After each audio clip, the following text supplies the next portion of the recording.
July 25th, 1883. For Captain Ed Thomas, this was just a day like any other.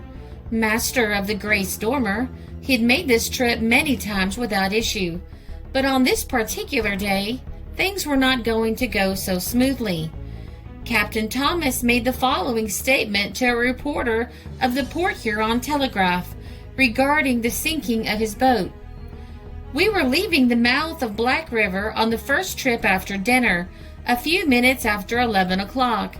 My boat, the Grace Dormer, was running at a rate of about 8 miles an hour. As soon as the boat got past the corner of Howard's Dock, where the lumber is piled high, I first saw the tug Frank Moffat, not 100 yards away, bearing down on us at the rate of 15 miles an hour. I put the wheel hard to starboard to head the Dormer downstream, blew the whistle once to signal the tug, and seeing that the tug did not respond, blew the whistle of the Dormer 3 times.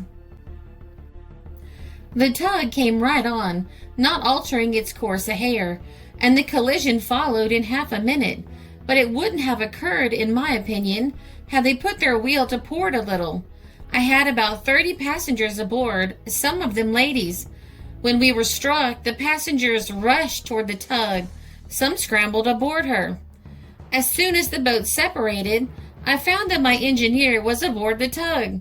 I then rushed to the engine, gave her a full head of steam, then ran back to the wheel and headed for Black River. The water was coming in at the stern, through which the bow of the Moffat had crushed with a rush, and the Dormer was fast settling. The passengers still on the ship were grabbing life preservers and getting ready to swim when I swung her up alongside McMorran's dock.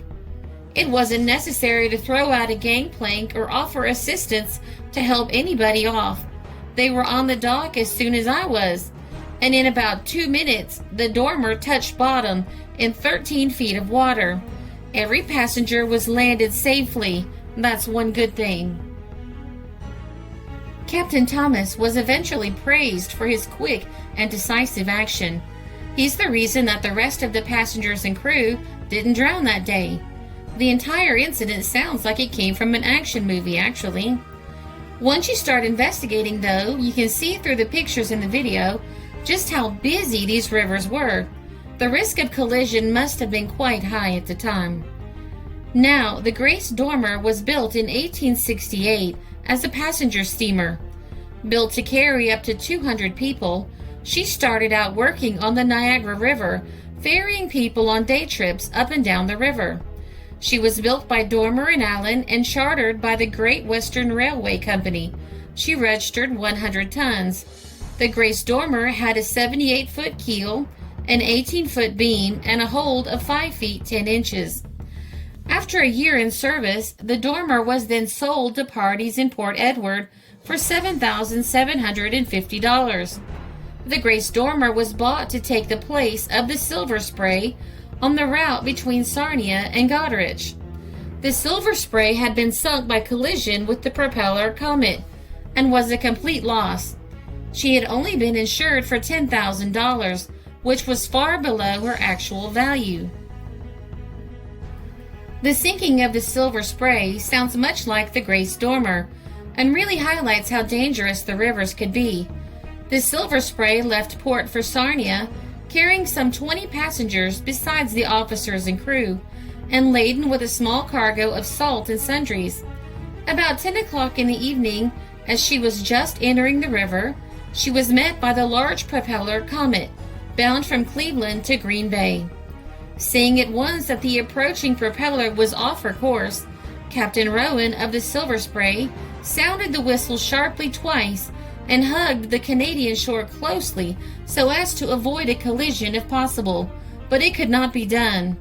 Those aboard the propeller steered steadily onward until the huge vessel struck the ill-fated Spray on the starboard side in front of the paddle box and crashing into her boiler and engine works.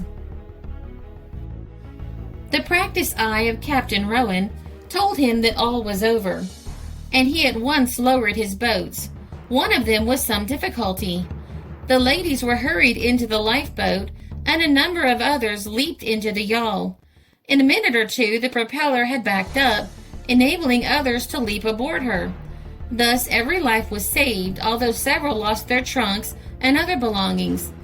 The noble conduct of Captain Rowan, his mate, and Mr. S.H. Detler was described as beyond all praise. They worked hard, did the right thing at the right moment, and accomplished the notable feat of saving some 40 lives in about 8 minutes.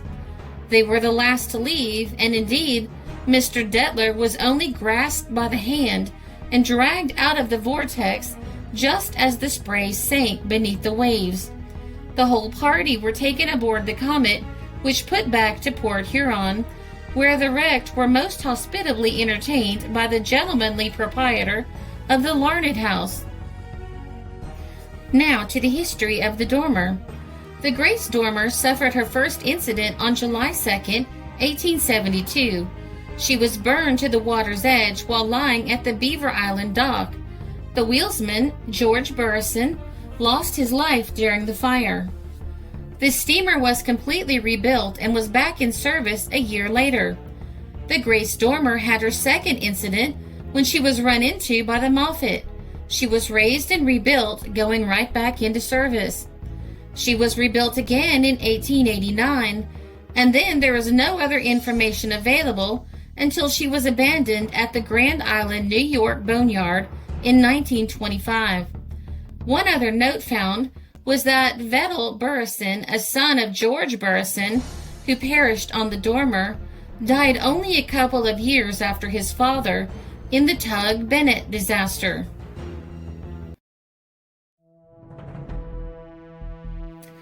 The sources for this story are the Great Lakes Marine Scrapbook, July 1883, the Alpena Weekly Argus, May 7, 1872, the Northern Tribune, July 28, 1883, and the Buffalo Commercial Advertiser, many dates.